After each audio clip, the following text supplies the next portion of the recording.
All right. Hello, hello, hello. My name is Andrea, or Drea for short. Today is Saturday, January 2nd, 2021, and this is my 2020 year in review video. If you're joining me live here on YouTube, thank you so much for coming and welcome. And if you're watching the replay, welcome to you too. Just as a note for those of y'all who are here with me live, this is my first time streaming on YouTube, and so the setup is a little different than what we're used to on Instagram. For one thing, I don't think that the chat tells me when people are coming in and out, so if you would like to make your presence known, please be sure to say hi in the chat. And then also, I'm usually able to see myself on camera because I have the phone front facing, but today I have the rear camera on, and so I see myself down. So if you ever see me looking down, that's what I'm looking at. Hi, Emily. How are you? Thank you so much for coming. How are you doing? So yeah, with all of that, I'm just gonna go ahead and get started. If you haven't already, be sure to like the video and subscribe to my channel if you like it. It really helps me out a lot with like the YouTube algorithm and all of that. So yeah, I'm just gonna go ahead and get started. So before I get into actually showing off the projects, I did kind of want to go over a few statistics about like the types of projects that I completed, just because I really like looking at data in different ways. And so I thought it'd be a lot of fun to do it that way. Hi, Shanice. How are you? Thanks for coming.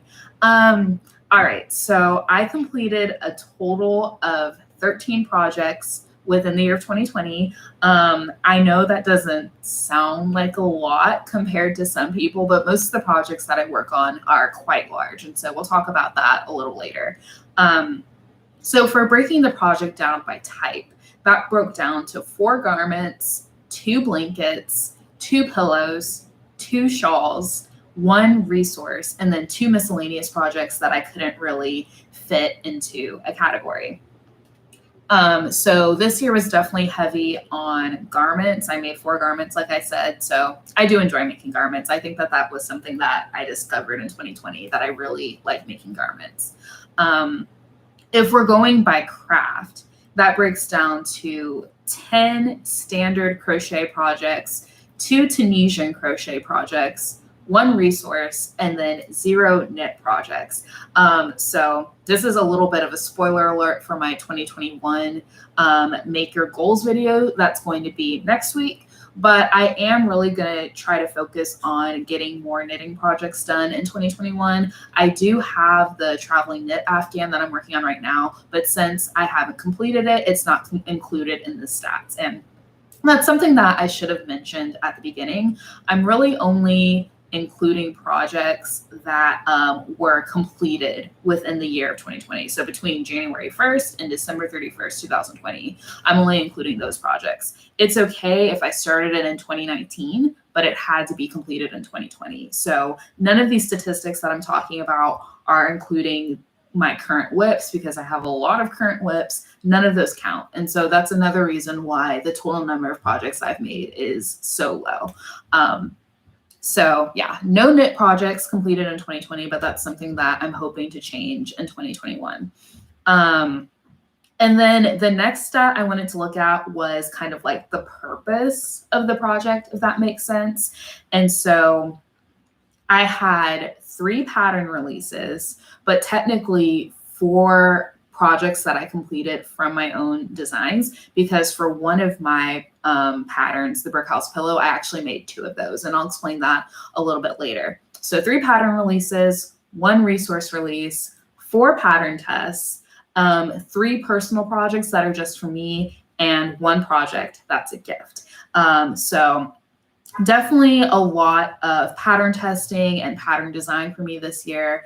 I'm not that much, I don't really crochet that many gifts, maybe like once a year. So this is definitely checking out a little bit, but I do enjoy making things for myself, and I want to continue making things for myself in 2021.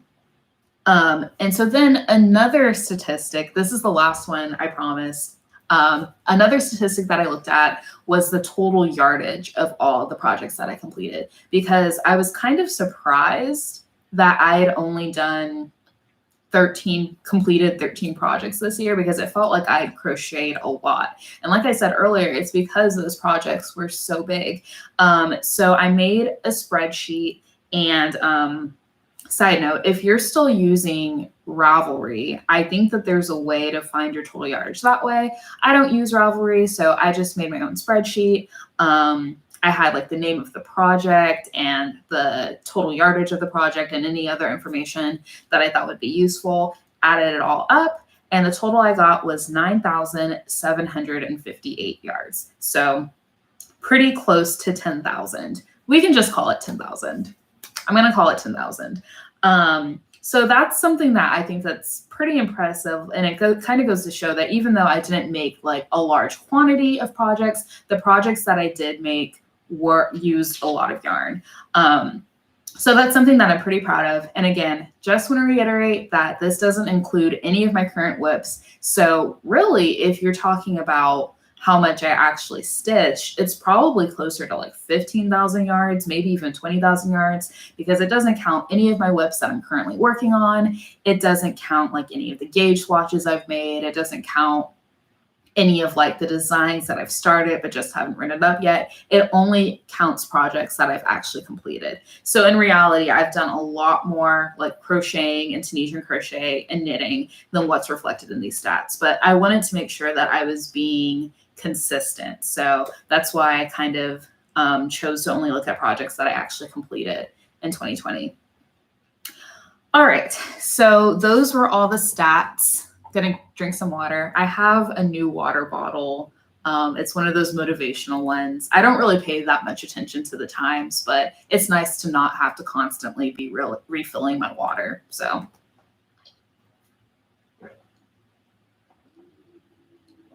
okay. So now I'm going to go through all of the projects that I made in 2020. I don't have all of them with me for reasons that I'll explain when I get to the project, but this is going to be pretty rapid fire because I realized that if I because like just thinking back to my podcast, I usually talk about between 4 and 6 projects in the podcast, and those run for an hour. So if I were to talk about each project to that same extent, this video would be very long. So I'm really only going to talk about like the designer, the yarn that I use, and whether it was a pattern test or my own design or anything like that. So it's going to be pretty rapid fire. Let's see. I love that water bottle. It's huge. Thanks. Yeah, I think it's a full gallon of water. So it's definitely big and it's very heavy. Like it's kind of like a workout when it's full trying to pick it up. And I'm pretty sure, yeah, I'm behind on my water intake because the line is at 10 a.m. and it's 1 p.m. So we don't have to talk about that. But yeah, it's a good way to get your water in.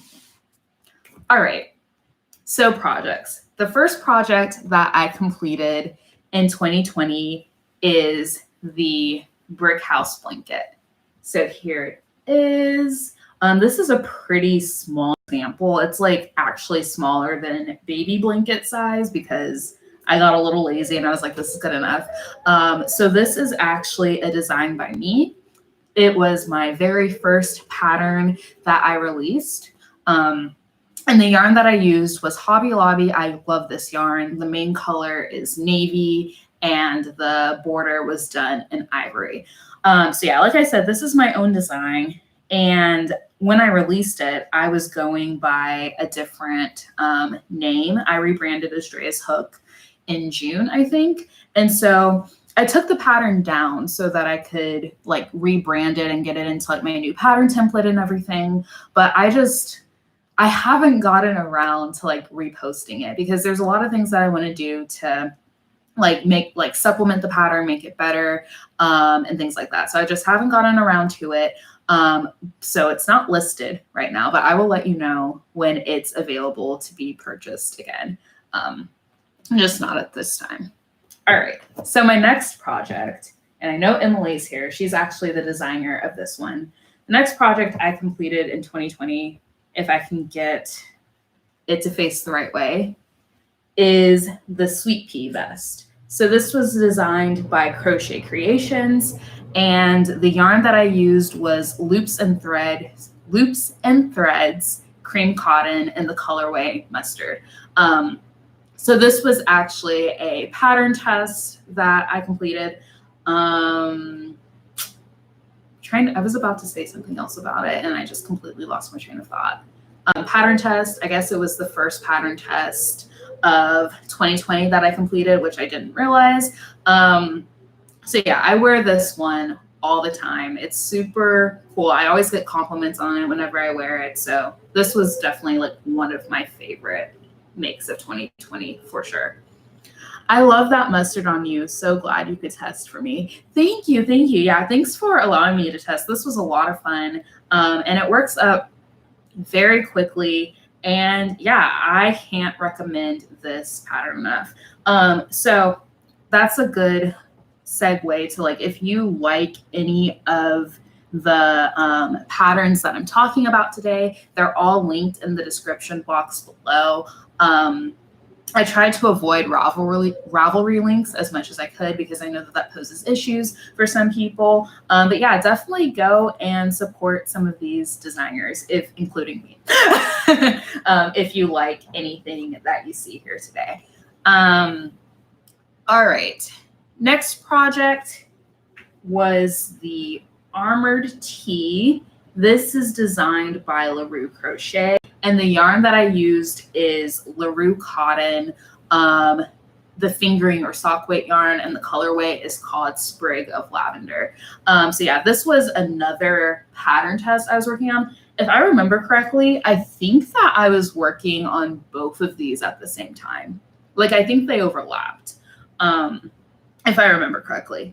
And yeah, this one was a lot of fun as well. This was my first time using like a fingering or a sock weight yarn. So that's always an interesting experience. But I really like this. This is probably one of my favorite garments. I wear every opportunity that I get and I always get compliments on it. So yeah, I really liked my Armored Tee. All right, next project. And I actually have like two of the same thing, is the Brickhouse Pillow. So let's see if I can hold both of these up at the same time. Yeah. So yeah, this is the Brickhouse Pillow designed by me. The yarn that I used for both of these was Hobby Lobby. I love this yarn in the colorway Cranberry. So the reason why I made two of these is the first one that I originally made was just using a regular pillow form. You can see that it's white, and these are both 12 by 16 inch pillows, by the way. The pattern also has instructions for 16 by 16 inch pillow, for a 16 by 16 inch pillow. But anyway, I made this one initially, and I really liked how it turned out until I was photographing it, and it just didn't quite sit well with me. I couldn't really put my finger on it.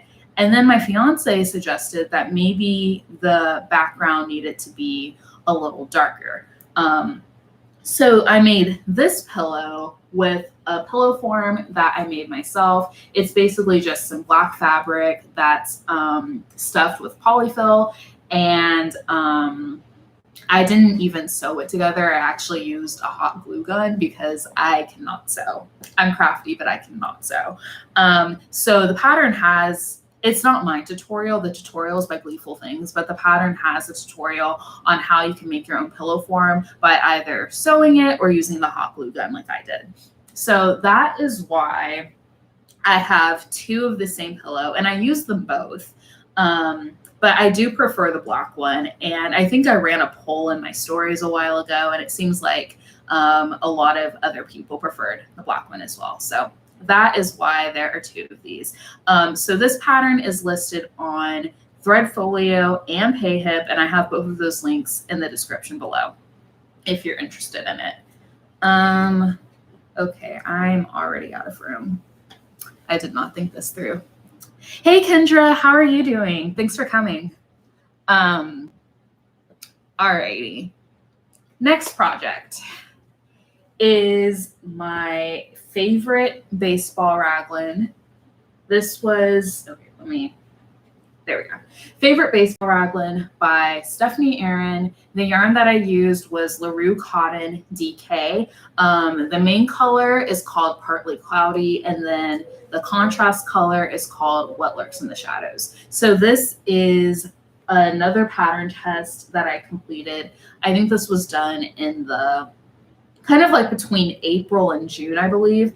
And also, if I didn't mention this earlier, I'm kind of talking about these projects in chronological order. So the Brickhouse Blanket, which is the first one that I was talking about, was completed in January, and now we're kind of like on June, or yeah, May or June. I don't remember exactly. So yeah, this was a pattern test. It was a lot of fun. I also wear this one quite a bit, but it doesn't quite fit the way it was intended. Just like the measurements are correct, but I am not quite the same size that I was when I started making it. Don't want to get too far into that, but yeah, it doesn't quite fit the way that it's supposed to anymore, and that's okay. But I still really like it. I like wearing it. Since it's DK, it's a little bit heavy, but that would probably make it a good piece for like spring or fall, especially if you're like me and you live in a climate that doesn't have actual winter. Anyway, alrighty.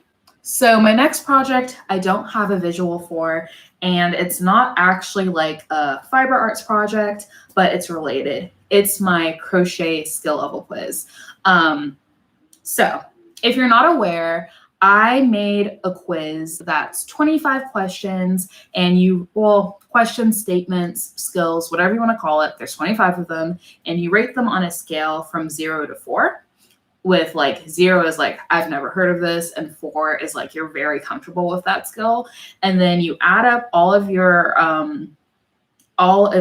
points at the end, and depending on what your total score is, that tells you what your crochet skill level is, whether it's beginner, advanced beginner, intermediate, or advanced. And so I want to talk about that a little bit later, because I consider that to be a very important part of my 2020 maker journey. But I was really happy that it seemed like it was useful to a lot of people. So if you haven't taken the quiz yet, it is linked down below in the description box. I will say that this is my opt-in to my email list. So you will be signing up for my email newsletter, but you get the crochet skill level quiz absolutely for free. And quite frankly, I don't really send out that many emails, so I'm not going to spam you, I promise. So if you fill out that form, you'll get the link to the crochet skill level quiz right away. There are 2 different forms of it: a spreadsheet that will automatically add up your total for you, or if you're a little bit more old school, you can get a PDF and print it out and fill it out that way. So yeah, definitely check that out if you haven't already. And if you have taken the crochet skill level quiz, it was released in mid-July. So it's been about 5 or 6 months. And if one of your goals is to try to learn new things and like try to get to the next level, this would probably be a good time to retake the quiz and see how you've grown and see if you've made it to the next skill level. So I just kind of wanted to put that out there. I did go ahead and retake it, and I will talk about that a little bit later. All right, I'm thirsty.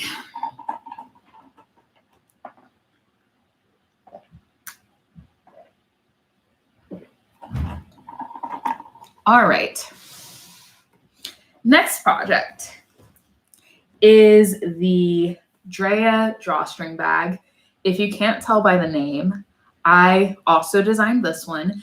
And the yarn that I used was Paint Box Cotton Aran. The main color is Vanilla Cream. And then you can't actually see the drawstring from here. And the contrast color is Banana Cream. So this pattern is available for free on threadfolio.com. If you don't know what Threadfolio is, I know I've mentioned it a couple times, but it's basically a platform where you can sell and buy crochet patterns. Very new. So if you are like in the market for that, definitely be sure to check it out. I think I have it linked down below, but at the very least, I have this pattern linked down below, and the Brickhouse pillows are also available on Threadfolio. So definitely be sure to check it out. This is like a super quick project. I made it in like a couple of hours. And basically how it works, it's a little drawstring bag. So you crochet a rectangle, and then the drawstring is actually just like this very long chain. And then, okay, I'm trying to figure out how I can show this to you, because if I have it on my lap, you can't see it. Okay, so I'm pulling on the drawstrings, and then that's how it closes. And so I originally made this to hold my stitch markers and other little notions like that. But you can use it to hold candy or like anything that's small. I would just avoid like putting like a tapestry needle in here, because since it is crochet and since tapestry needles are designed to weave through crochet, it is very likely to fall out. But it works really well for stitch markers and things like that. Excuse me. So yeah, like I said, this pattern is free. I don't know if y'all can hear that wind. It's apparently very windy today, and every time it happens, the window kind of whistles a little bit. So I apologize if you can hear that. I really hope you can't. It causes a lot of trouble during work when I'm trying to talk to somebody, because my desk is right by the window, and it's a whole thing. Anyway, that was the Drea Drawstring Bag. All right. Next project I completed in 2020 are the Kiss My Shorty shorts by Inch Crafts. So this is the front, this is the back. So yeah, this was another pattern test that I completed. This is my first pair of crochet bottoms. I know when we think of crochet garments, we're usually kind of thinking more of like the tops and the bottoms, but these are very well done. It's a seamless construction. And she did a really good job designing this. But anyway, the yarn that I used was LaRue Cotton DK. The main color is What Lurks in the Shadows, because I had some left over from the favorite baseball raglan I just showed. And then the contrast color is Plum. So yeah, these were a lot of fun to work up. They work up very quickly, and they are very comfortable. I can't wait for the weather to warm back up a little bit so I can wear these all the time, because I really, really like them. Alrighty. Next project. Wait, no, I'm not ready for that one yet. Okay, the next project that I did, I don't have with me. It was the Dancing in the Sun Wrap by Knits and Knots on Instagram. Her handle is Knits and Knots Winnipeg. And the yarn that I used was Knit Picks or We Crochet Lindy Chain in Navy. So the reason why I don't have that one with me is because I actually just gifted it to my mom. It was her Christmas gift, and she absolutely loved it. She loved it so much. She said it looked store-bought. And yeah, I'm really excited. I hope she takes a picture of her wearing it. But yeah, that's the reason why I don't have it with me. But that one was a lot of fun to make. Fingering weight shawl. Lindy chain is a size 1 yarn that's 70% linen and 30% cotton. So it's a very interesting texture.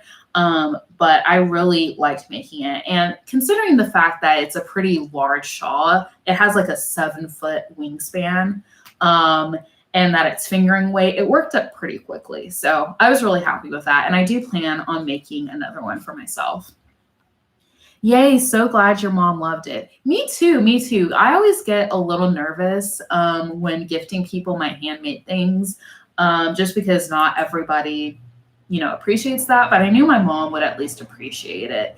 And we did kind of collaborate a little bit on the shawl, because this shawl is part of a summer collection that Knits and Knots released with We Crochet, and that collection had 2 different shawl patterns with them in it. So I sent my mom pictures of both of them and asked her which one she preferred, and she said the Dancing in the Sun Wrap. And then I asked her what color she wanted it in, and she said either royal blue or navy blue.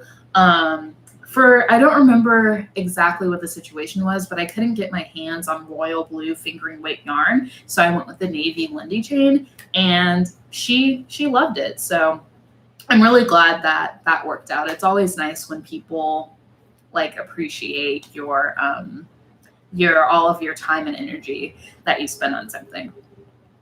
All right, the next project that I almost grabbed too early is my Tunisian holiday sampler blanket. So to this day, I still don't know how to show this whole thing on camera, but I'm gonna try my best. Okay,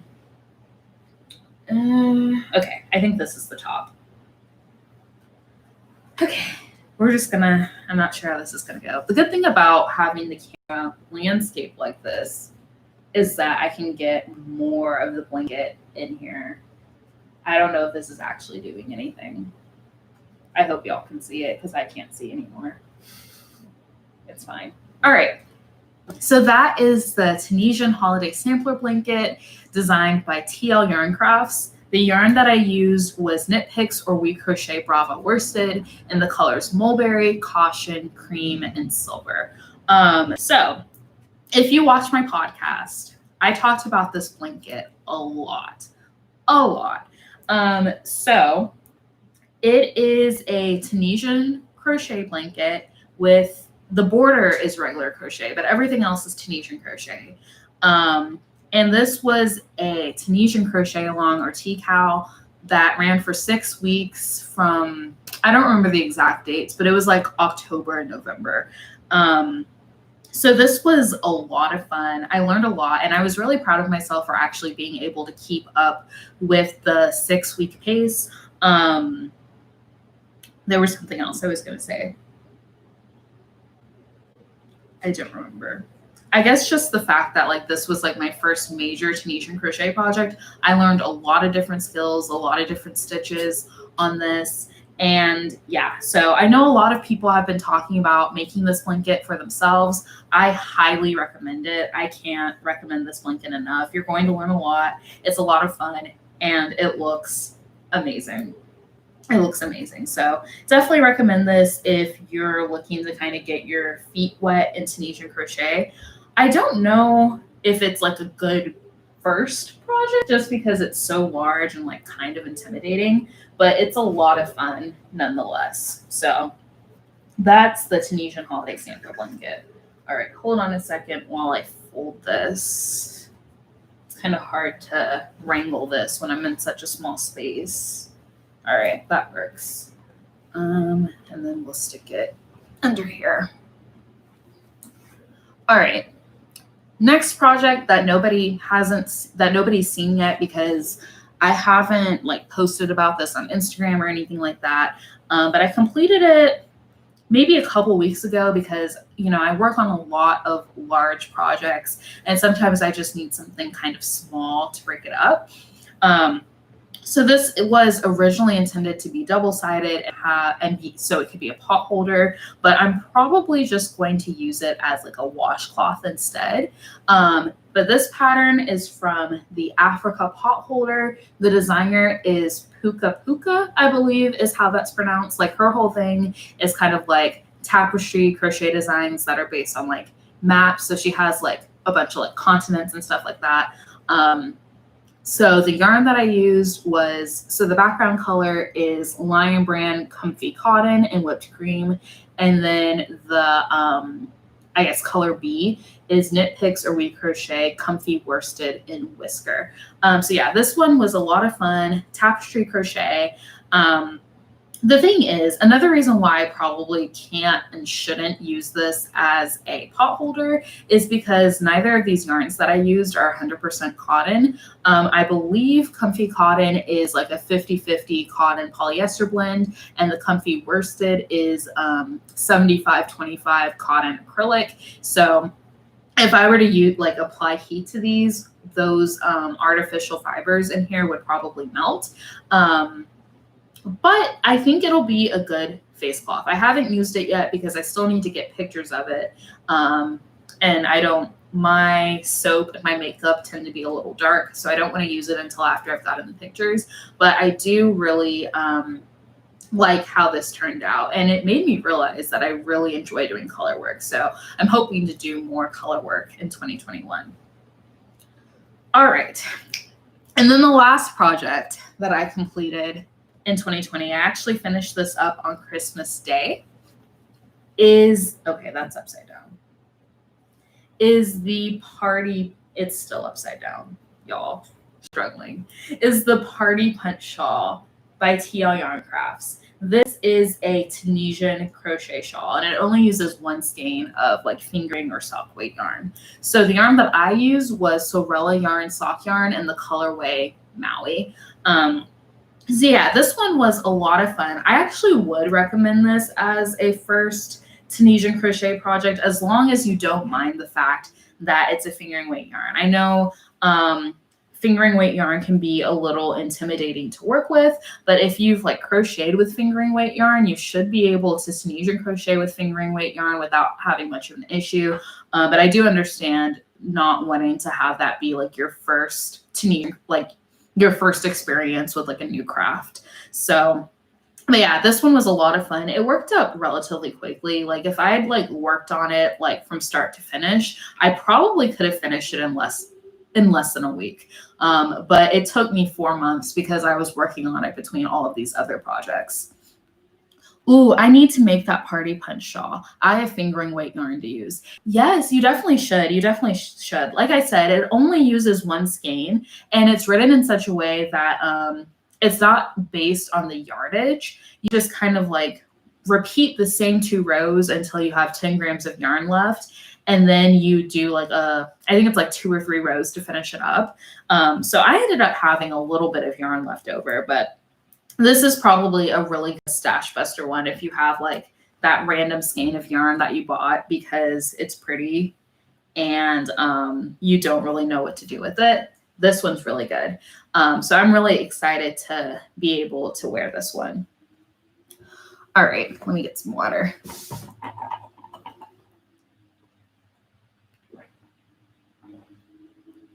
All right. So now that I've gone through all of my projects, I did want to circle back and talk about my crochet skill level quiz.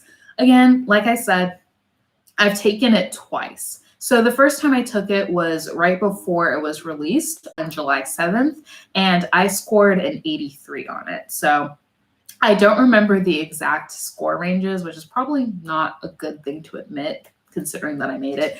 But I don't remember the exact score ranges, but I do know that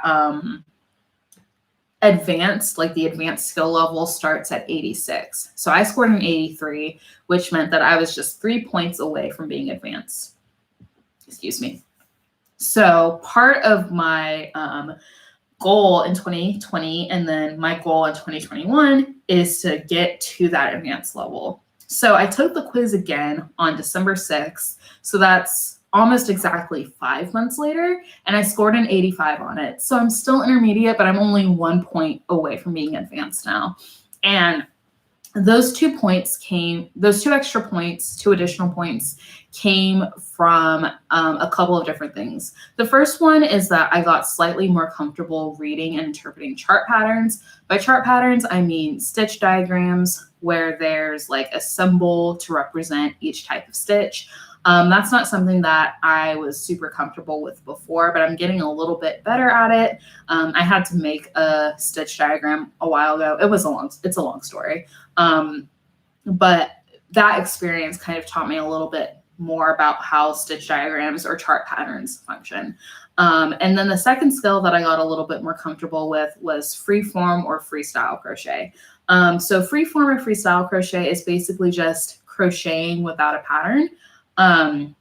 It's not something that I'm very, very good at. I went from a 0 to a 1 on that, but it's something that I've been working on. So that's where those 2 extra points came from. So going forward, I am going to want to try to get to that advanced skill level, and I have a few projects picked out to help me do that. So I'll be talking about that a little bit more in my 2021 makers video next week. Alrighty. So the next thing that I wanted to do was talk about my yarn labels. So I like to save my yarn labels for a couple of reasons. One, it's really helpful for this type of thing, like a year in review thing, to like look back and see how much yarn you've used and like what brands that you tend to gravitate towards. Second of all, it comes in handy if you're not otherwise an organized crafter. So when I was working on the holiday tea towel blanket, I ran out of yarn for one of the colors. And I wasn't sure if I was actually out of yarn or if I just misplaced the skein, because I craft all over my apartment. Like, I have some whips over here next to me in the living room. I know I have some next to my bed in the bedroom. So I'm just all over the place, and I'm not super organized. And so it's really easy for my my yarn to get misplaced. So I wasn't sure if that's what happened or if I actually had used all the yarn. But because I had the yarn labels saved, I was able to figure out, like, okay, this is how many, I bought like 5 skeins of this yarn and I have 5 labels. So therefore I actually did use all of the yarn. So it comes in handy for things like that. So I'm not going to like pull out every single yarn label because that would be ridiculous. But I did go through, okay, I'm making a mess. But I did go through and count them, and of course split them up by brand. So there were a total of 87 yarn labels used in 2020, which was actually kind of surprising to me. I thought it would be on like over 100, but I don't know what happened there. 87. I guess that's close enough to 100. 43 of those yarn labels were knit picks or we crochet. 9 of them, LaRue Cotton. 7, Hobby Lobby, I love this yarn. 7 from Rico Design. 6 from Lion Brand yarn. 6 from Paint Box. 5 from Yarn Inspirations. 2 from Loops and Threads, and 2 from Sorella Yarn. So there was clearly, 2020 was the year of knit picks. I absolutely love knit picks, we crochet. I haven't tried a yarn from them that I haven't liked. And that is very clear from looking at these stats. Like, that has to be like half, right?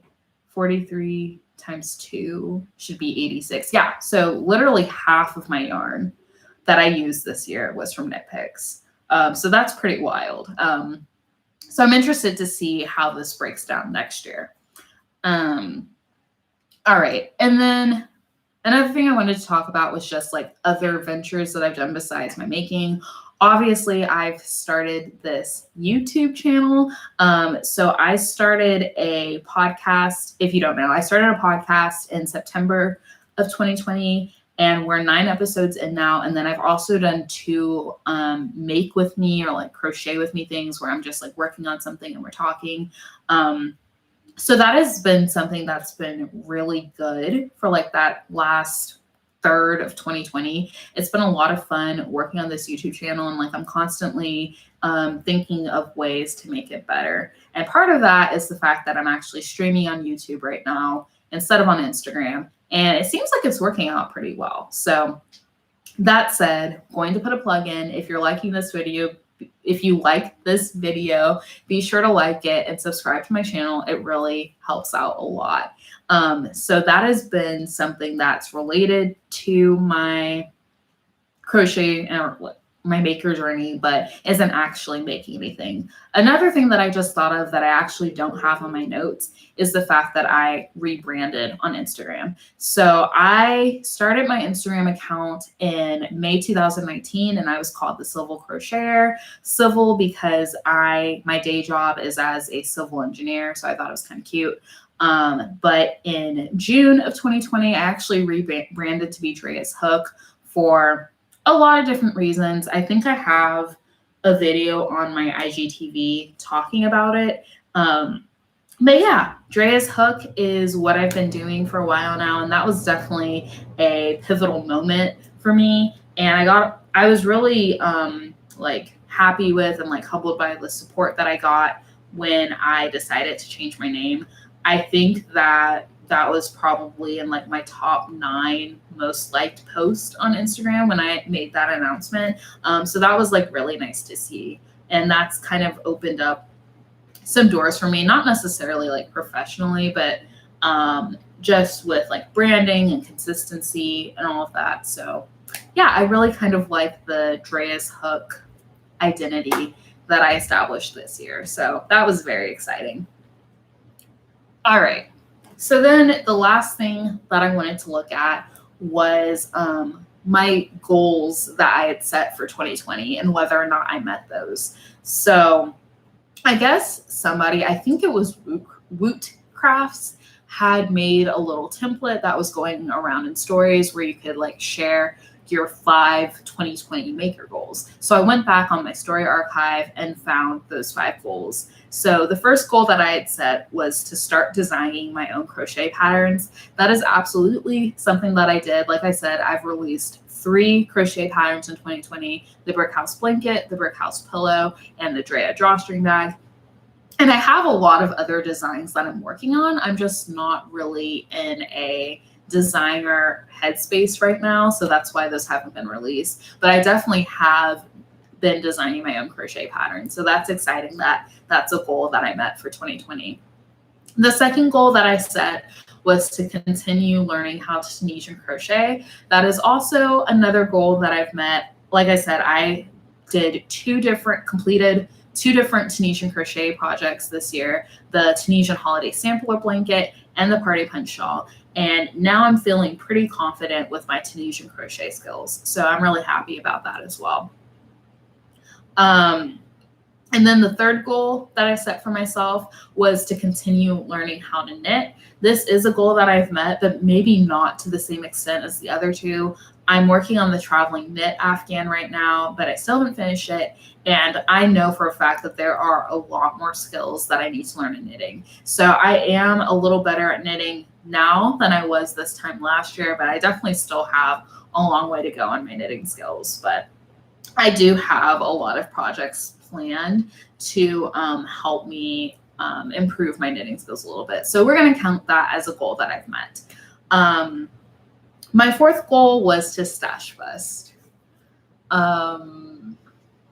So that didn't happen. Not even close. I don't have like a formal count or record of it, but I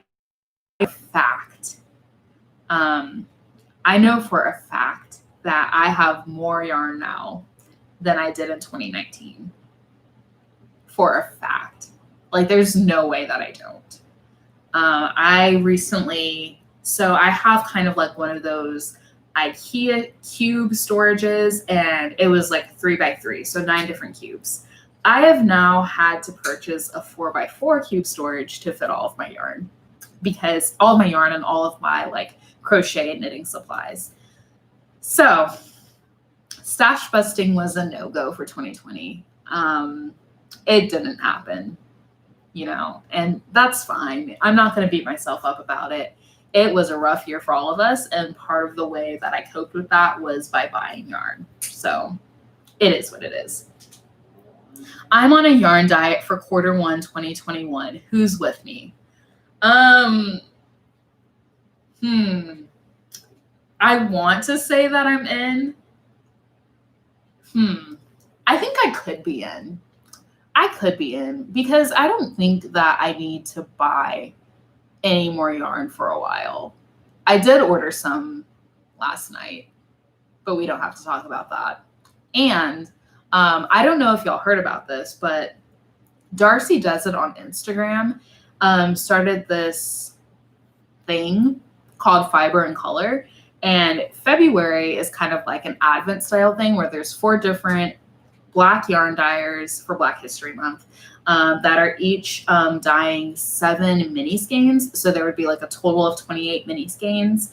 And each week is based on like a different Black movie. So I did order that. So I have 28 mini skeins coming in February. But other than that, I wonder if I could go on a yarn diet. Q1. So that would be like January through March. We'll see. I'm not going to commit to it, but I like the idea. And it might be something that I'm able to make happen. I just have to like do some planning and be intentional so that I'm not working on something that would require me to buy more yarn. And then I also bought a sock set from LaRue Cotton. So I have that coming too. Yeah. But maybe I won't buy anymore.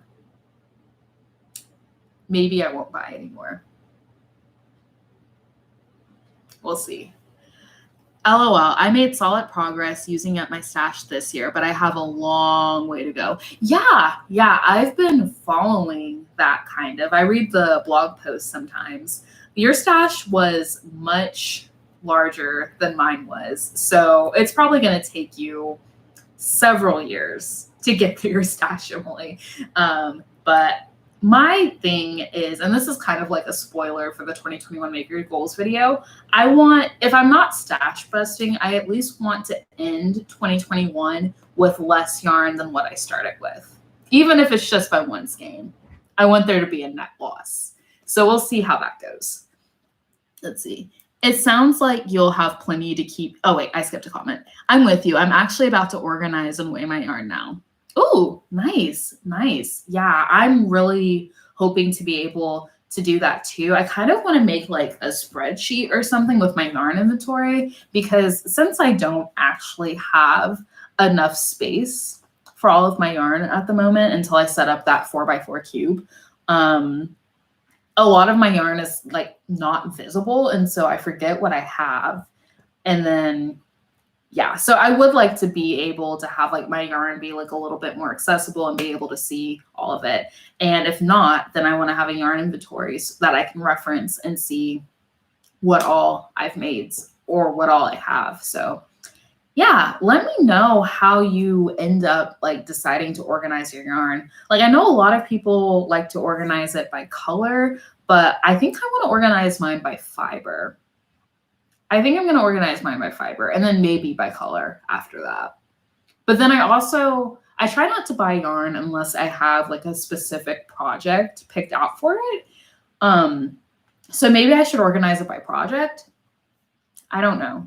I'm going to have to see how that one goes. Yeah, it sounds like you'll have plenty to keep you busy. Yes. So theoretically, I should be able to get through Q1 without buying any yarn. I think that that's like a pretty good goal. I can go 3 months without buying yarn. I think I should be able to do that. I think I had tried to go on a yarn diet last year, but it was right as like COVID was starting to become a big thing. So that went out the window pretty quickly. I think I made it like 6 weeks without buying any yarn. So Q1 would be twice that amount of time. That would be 12 weeks. Yeah, I think I'm just going to have to like sit down and like do some planning and make sure that whatever projects I want to work on don't require me to buy more yarn. So, oh, and I ordered more yarn for my temperature blanket, because I don't know if any of y'all saw my stories last night, but long story short, I had to order like a different yarn to get the colors that I wanted. So I have 4 different yarn orders en route to me right now. It's fine. Everything's fine. So I probably need to stop. Saying it out loud makes me realize that like I might have a slight problem, but my fiance is looking at me like, yeah, you kind of do have a problem. So yeah, I think a yarn diet would be good. Let's see. Instead of a true yarn diet, I set a maximum monthly budget last year, and that helped me be more intentional with my spending. That's a really good idea. I used to have a yarn budget, and then I decided I didn't need it anymore, and that I was just going to buy yarn whenever I wanted. So I think a budget is probably a good idea. And that's like a good point about being intentional about your spending, because a lot of times I like see yarn that I think that I want and that I think that I like need, right? But then if I think about it for a day or even just a few hours, I'm like, maybe I don't actually need that. So I think having like a budget in place like that kind of forces you to be like, okay, first of all, does this fit into my budget? Second of all, if it does fit into my budget, do I like really, really need it? Like, am I willing to, I guess, sacrifice buying this other yarn later on this month in order to have this one? So I think that that's like a pretty good system, having a maximum monthly budget like that. We all have the same problem if it makes you feel better. Yeah. Yeah, we do. We do. It's so hard. There are so many awesome yarns out there, both like big box yarns and like indie dyers. And so it's hard, but I'm going to try to ring it in a little bit this year. I have a lot of projects that I need to work on. So hopefully I can like work on those before buying new yarn. We'll see. We'll see. Okay, so yeah, that was my fourth goal, was to stash bust, which we've already established did not work in 2020. And then my last goal was to crochet for charity. And that is also something that I wasn't able to do this year. I actually forgot that I had set this as a goal until I looked back at this. And I feel a little bad about it, but at the same time not, just because with the turn that 2020 took, I'm not sure if I would have been able to crochet for charity anyway. A lot of stuff was closed. A lot of things that usually were going on weren't happening this year. So like, I don't even know if that's something that I would have been able to achieve. But yeah, that's not a goal that I met in 2020, and I'm okay with that. So out of my 5 goals, I met 3 of them. And I think that that's pretty good. Considering everything that we've been through this year, meeting 60% of your goals is pretty good. So I'm pretty proud of that. And I will say for 2021, I do have a lot more than 5 goals. And so it'll be interesting to see the percentage breakdown on how many of those I'm able to meet, just because there's so many. But yeah, I'm pretty happy with how 2020 has gone maker-wise, not how 2020 has gone overall, but maker-wise, I think that this was a really good year for me. I learned a lot, and I got to like try new things. I learned Tunisian crochet and knitting, and made a lot of garments, and I'm really happy with like all of the projects that I made this year, and I use them a lot. Like I wear my garments a lot, I use the blankets a lot, so it's been really good, and I think I've really set myself up for success in my crafting future as we go on into the new year. So that's basically it for the year of review. Before I get off, I did want to make a few announcements, kind of like things that are coming up in the future. So next Saturday, January 9th, is going to be our 2021 Make Your Goals video, where I talk about all of those goals that I've been alluding to today in that video. Same time, same place, here on YouTube at 1 p.m. Central Standard Time. And once again, if you're not able to make the live, it will be up immediately after for you to watch whatever you want. The Saturday after that, January 16th, is going to be episode 10 of the podcast. Also going to be streaming here on YouTube at 1 p.m. Central Standard Time. I think I have a playlist for the first 9 episodes of the podcast linked down below. So if you'd like to catch up, or you need a refresher or anything else, definitely be sure to do that if that's something you're interested in. But yeah, episode 10 is going to be on January 16th. And I'm really excited about it because I think that'll be 5 weeks in between episode 9 and episode 10. So I'm going to have a lot to talk about. January 23rd is going to be another Make With Me or Crochet With Me episode, but it's not going to be on YouTube. It's going to be on Instagram. And the reason why I'm doing that is since I'm kind of, I guess, gravitating a little bit more towards YouTube these days, I do want to make sure that I'm still going live on Instagram. So I'm going to be doing like my podcasts and any other kind of like miscellaneous or informational videos here on YouTube, but I'm still going to keep the Make With Me's on Instagram for now. So January 23rd, Instagram, 1 p.m. Central Standard Time, Make With Me. Bring your whips, bring your tea, whatever you want. And it's going to be a lot of fun. Those are always a lot of fun. And then January 30th is going to be episode 11 of the podcast here on YouTube. So that's just an overview of everything that's going on in January. I'm hoping to be able to like do more things soon and like experiment with different platforms, but this is what we have for now. So I'm really excited to get back to podcasting. I really missed it. And I'm especially excited for the Make Your Goals video that's next week because I had a lot of fun setting those goals. So yeah, that is it for this video. Thank you so much to those of you who were able to join me live. I really appreciate you being here, and I had a lot of fun as always. And if you're watching the replay, I love you as well. Thank you so much for your support. Once again, if you liked this video, definitely be sure to like this video, comment on it if you feel moved to, and subscribe to my channel. As a reminder, we're going to be having a giveaway at 100 subscribers, and we're getting really close to 100 subscribers. So the sooner we get there, the sooner we can have that giveaway. So I'm going to go ahead and sign off now. Thank you so much for watching, and I will see you next week for the 2021 Make Your Goals video. Bye.